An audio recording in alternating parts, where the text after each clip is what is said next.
दर्द के बहाना करे लूले गोरी, कमर में दर्द के बहाना करे लूले गोरी, कमर में दर्द के बहाना करे लू माई रे।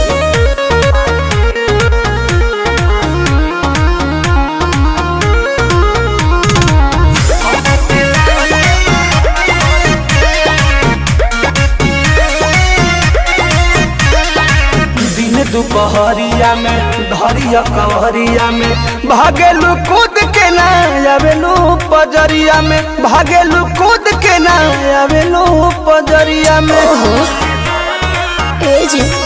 वो अपना सुख खाती हमारा के दुख दिले, कहे दिलवा में राजा जी हुक दिले।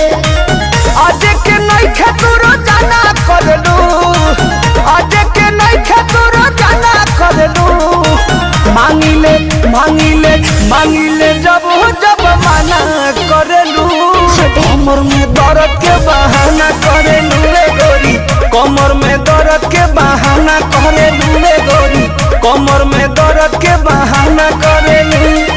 कैसे कहे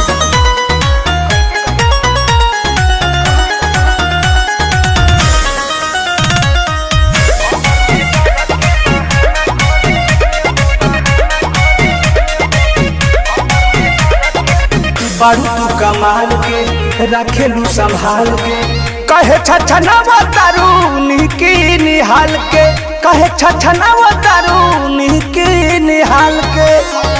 आहे हो कि हमसे धोखे बना के तनी दूरी ये पिया, अपना में हर एक बुझे मजबूरी ये पिया।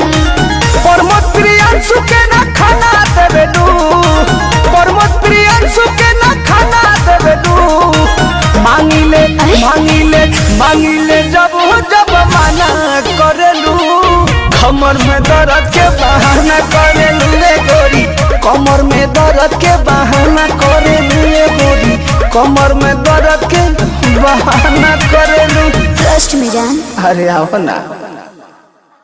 मांगिले मांगिले मांगिले जब जब माना करेलू, कमर में दर्द के बहाना